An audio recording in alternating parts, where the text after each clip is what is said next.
Last month my marriage blew up because my wife wanted to explore polyamory, but forgot to mention she'd already started exploring, with someone we both knew.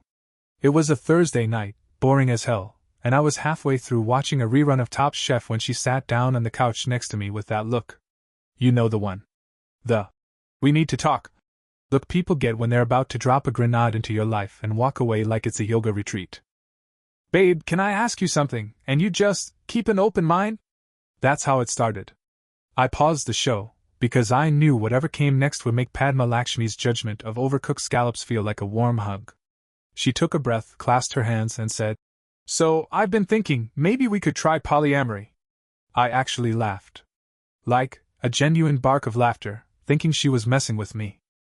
We'd had all those long, deep, brutally honest conversations before we got married, kids, career plans, in-laws, even how we both hated cilantro, and monogamy was non-negotiable.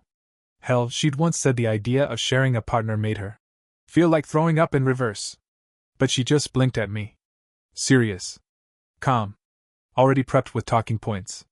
I didn't yell. I didn't say anything cruel. I just asked, "Where's this coming from?" She started in on a speech that felt rehearsed, some talk about how her friend Heather and her husband had opened their marriage and it's actually made them stronger. How monogamy was a social construct, and that we owed it to ourselves to at least read about it together. I kept waiting for the part where she mentioned she'd been feeling disconnected or unhappy.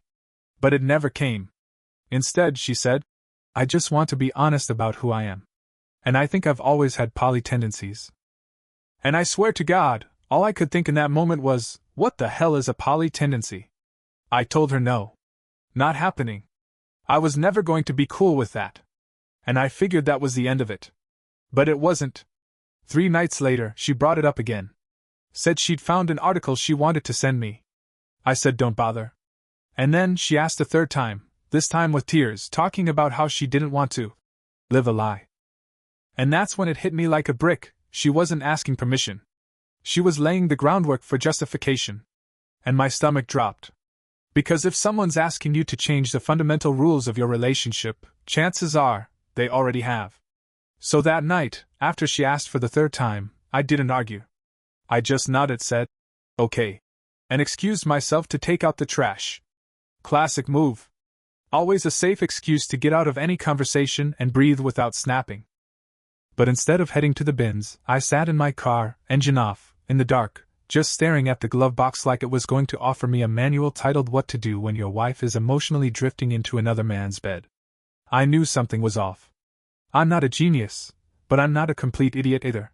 The way she was acting, the calm rehearsed tone, the sudden change in what she wanted from our marriage, all signs pointed to one thing: this wasn't just an idea. It was a cover story. I didn't want to be that guy, you know, the insecure, paranoid husband who snoops through his wife's phone. I really didn't.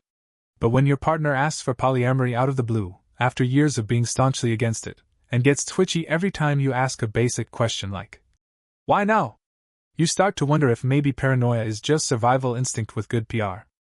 That night, after she fell asleep on the couch pretending she was just tired from work, I stood in the hallway for 5 full minutes debating whether to check her phone. Eventually, I didn't. I checked the iPad. Her messages were synced. And that's when my whole world flipped inside out. There it was. Her thread with Heather, the same Heather whose marriage apparently became stronger after opening up. Except this thread wasn't about tips or resources. It was screenshots. Screenshots of messages between my wife and Ben. Ben, our friend. My gym buddy. The guy who brought his weird IPA collection to every barbecue we ever hosted.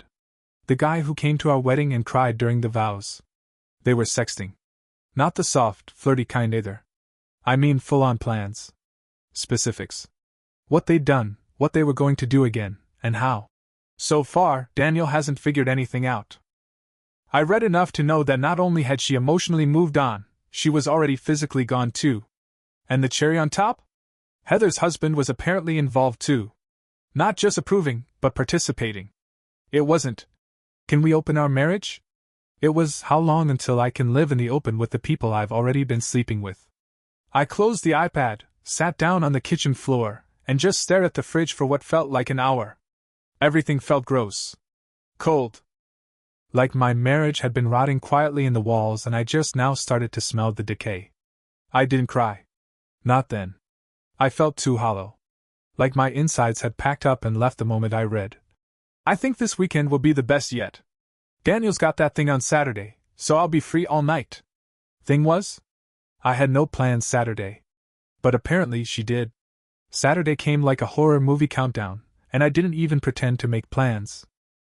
I let her think I was going to some vague guys' night. She clearly made up in her head when she messaged Ben.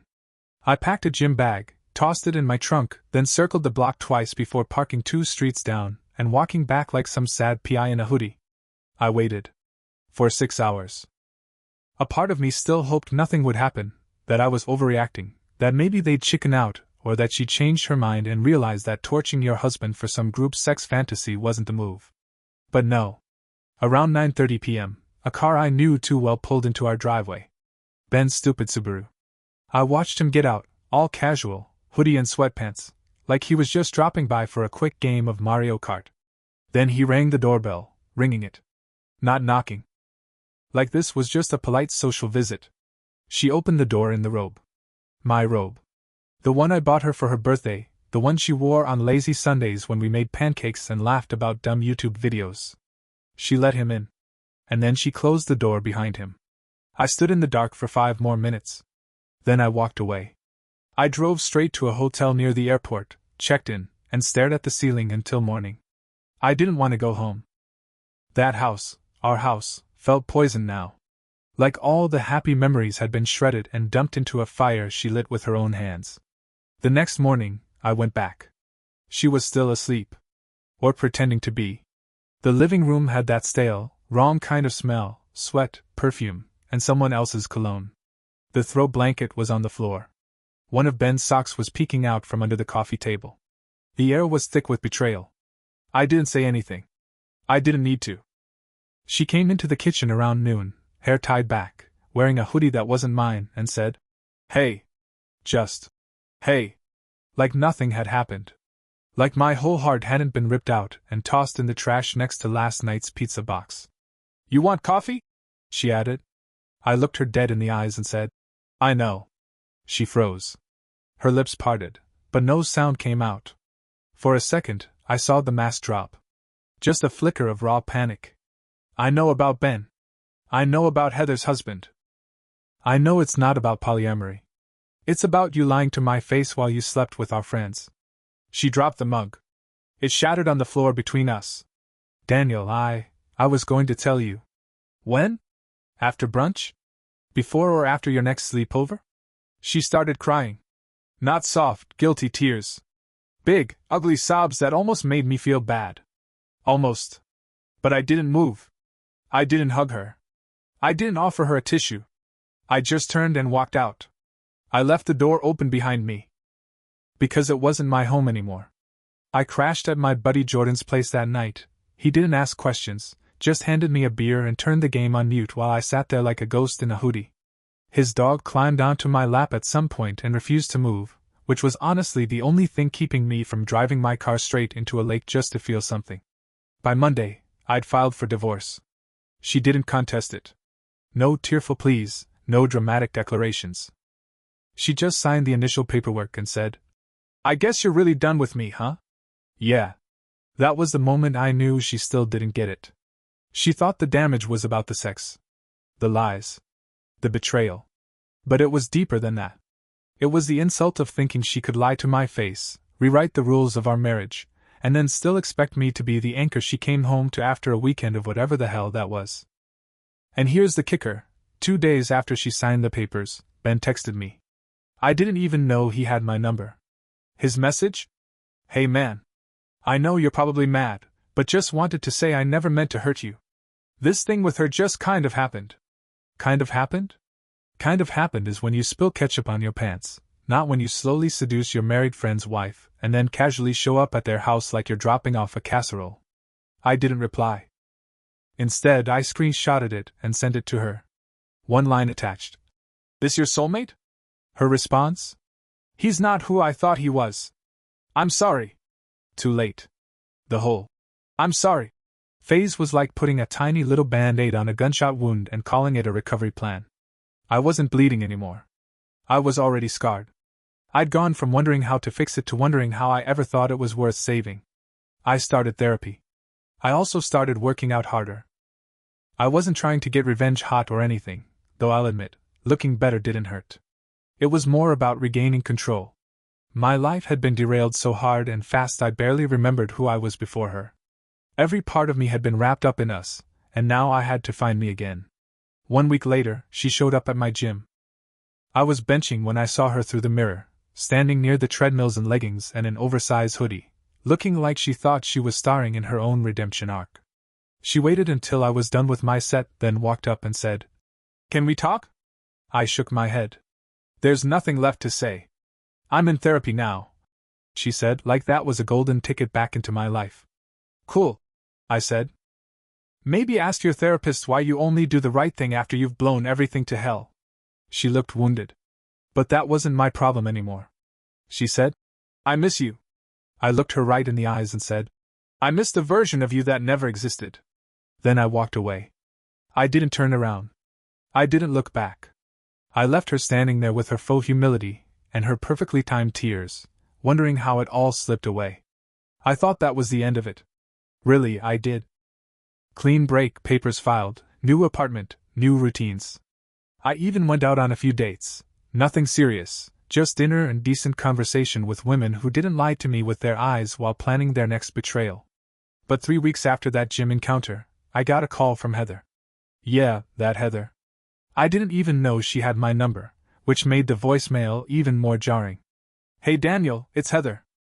I know this is probably not something you want to deal with, but I thought you should know, things have kind of blown up over here. Ben's been lying to all of us, not just you. I found messages. I think your ex didn't even know half of it. I'm really sorry. Please call me." I didn't call her back. I didn't want to. I didn't need to. But like an idiot, I did eventually listen to the full voicemail again, and then open the door I should have left sealed shut.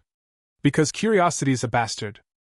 Turns out Ben had been sleeping with not just my wife, but also Heather's little sister, plus one of their old roommates. And possibly a coworker. He was running a whole side hustle of lies and manipulation, telling each of them they were the one he really wanted.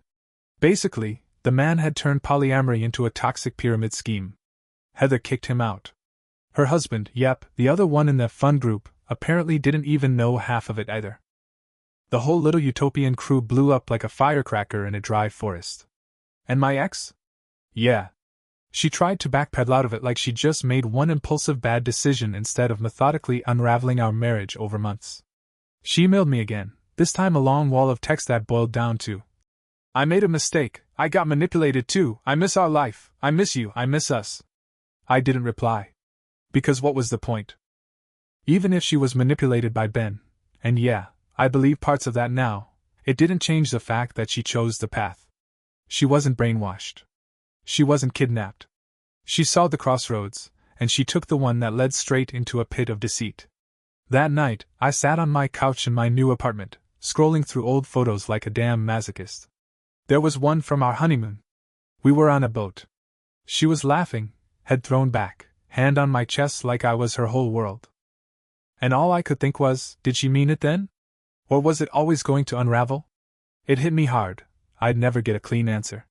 There was no post-credits scene where the villain monologues and tells you why they did it. Life just keeps going. So I took that photo, walked into the kitchen, and dropped it into the trash. Not dramatic. Not symbolic. Just done. Because I finally realized, you don't always get closure. Sometimes you just get out. The day the divorce finalized, I didn't even notice at first.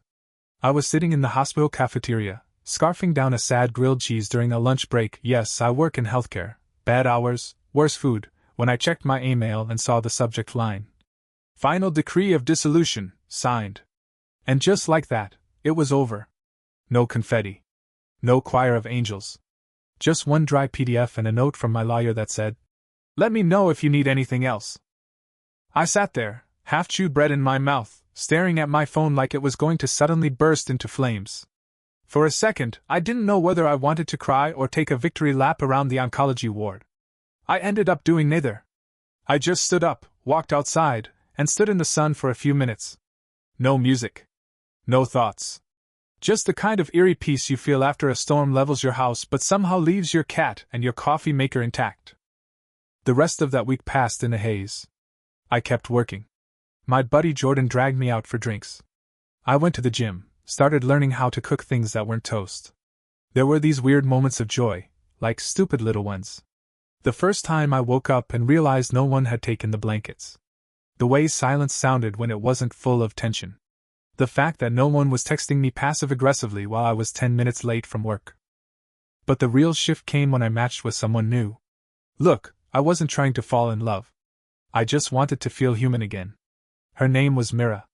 Divorced, no kids, graphic designer, had a cat named Chairman Meow. We grabbed coffee. Then lunch. Then dinner. She asked what happened with my last relationship and I gave her the basic version. She cheated. I left. Mira nodded and said, "Yeah. Same." No gasps. No prying. Just understanding. We didn't trauma bond. We trauma acknowledged, then ordered more sushi and spent 20 minutes ranking Pixar movies by emotional damage. She made me laugh in that way where you're surprised your own lungs still know how. But just when I thought I was finally turning a corner, I got a text. From her. My ex. "Daniel. I know you've moved on, and I promise I'm not trying to win you back. But something's happened and I didn't know who else to call." I stared at that message like it was a bomb waiting to explode if I breathed wrong. I waited 2 hours before responding. Finally sent. "What happened?" The reply came fast. "Ben OD'd. He's in the hospital. They think it might have been a suicide attempt." I sat down. Just like that, all the anger, betrayal, and scorched earth feelings kind of paused. Not because I forgave her. Or him. But because somewhere in the mess these were still people I had once considered part of my life. He'd been my friend. She'd been my wife. And now someone might die. Because none of us knew how to just be honest with ourselves. Or each other. The hospital smelled like bleach and bad decisions. I don't know what possessed me to go. Maybe some stubborn piece of me needed to see the consequences with my own eyes. Maybe I wanted to confirm that Ben was still human and not just a walking cautionary tale I turned him into in my head. He was in the ICU. Intubated. Pale. Tubes and wires everywhere. The nurse at the desk gave me a wary look when I asked to see him, probably because I wrote, "friend," on the visitor form but looked like I was there to haunt the building. When I walked into the room, I almost didn't recognize him. The cocky grin, the constant smirk, the arrogant little head tilt he always did when talking about craft beer or how monogamy was just a colonizer concept. Gone. Ben looked like a kid who got lost at a party and never found the door out. I stood there in silence for a few minutes. And then I said, "You really screwed the pooch, man." He didn't move. Of course he didn't. He was sedated. But saying it still felt good. Behind me, I heard the door creak. I turned, half expecting Heather, but no, it was her. My ex-hoodie pulled tight, makeup smudged, eyes hollow. She looked at me like she didn't know if she should run or fall into my arms. I didn't move. I wasn't there for her. I didn't know it was that bad. She whispered. He never said anything about being depressed. Just talked about freedom and self-expression and whatever. I nodded. Addiction doesn't always wear a sad face. She looked away. He was using for months. Coke. Maybe pills.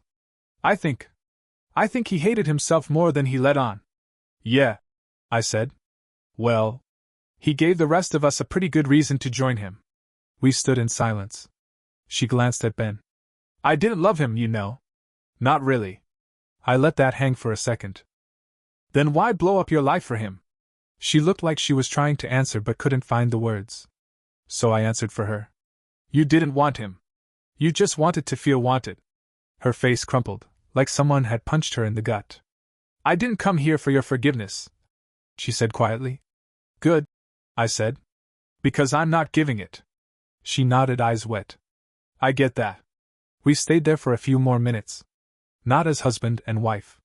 Not even as enemies. Just two dumb humans standing over the wreckage of what they once thought was a better life.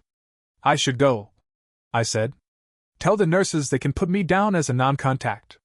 He'll need people when he wakes up, but I'm not one of them. She looked like she wanted to protest. Maybe say thank you? Maybe say sorry again. But I didn't wait to hear it.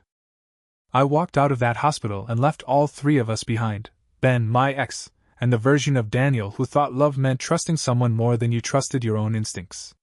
And as I stepped out into the cold air, I realized something weird. I didn't feel broken anymore. Just done. And sometimes that's enough. The next morning, I didn't wake up with dread in my chest. There was no imaginary weight pressing down on me, no urge to check my phone for passive-aggressive texts, no sudden flash of a memory that sent me spiraling. Just light, quiet, and the smell of my own damn coffee brewing, because no one had used the last of it without telling me. It had been a few weeks since I saw her at the hospital. A few weeks since I'd looked at Ben lying in that bed like the ghost of every bad decision we'd all made. He survived, by the way. I got a short update through mutual friends. He checked into rehab. Left town. No idea if he'll stay clean or become a cautionary TED Talk, but I genuinely hope he figures himself out. Not for my sake, for his. As for her, my ex, I haven't seen her since that night in the ICU. She sent one more email. No plea for reconciliation, no grand confession. Just a few lines. I understand now. What I did to you wasn't just betrayal, it was cowardice. You deserved honesty, and I gave you a performance.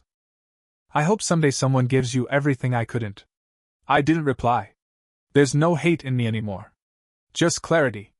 The kind you only get after your life explodes and you sweep up the debris yourself. I've come to accept that I loved a version of her that didn't exist. Not because she was evil, but because she was incomplete, and unwilling to say so until it was too late. But I'm not angry anymore. There's something kind of powerful about getting your heart broken in the ugliest way possible and realizing you still get to decide what comes next. Not them. You. And I decided that I want peace. Not drama. Not revenge. Not closure that comes in the form of long arguments and rehashed pain. Just peace. I started building a life that feels like mine again. I redecorated my place. Got rid of everything that reminded me of the we that crashed and burned. I even painted one of the walls in my living room a deep forest green just because it made me feel like I had control again. Like my space could be a reflection of who I was now, not who I was when I let someone convince me that love meant compromising your core values to keep someone happy. Mira and I are still seeing each other. It's early. We're not rushing anything. But there's an ease between us I didn't realize I was starving for. She doesn't try to fix me. Doesn't expect me to be some tragedy-turned-miracle. We laugh. We cook. We talk about everything from weird dreams to existential dread, and somehow it feels light. And most importantly, she tells the truth. Always. Even when it's hard. Even when it's small. There was this moment a few days ago. I made this horrible stir-fry, seriously. I ruined broccoli, which I didn't even think was possible, and she just looked at me and said, "Okay, this tastes like regret, but I love that you tried." And we laughed until we cried. And I realized this is what it's supposed to feel like. Not walking on eggshells. Not decoding half-truths. Just honesty wrapped in kindness. I'm not healed.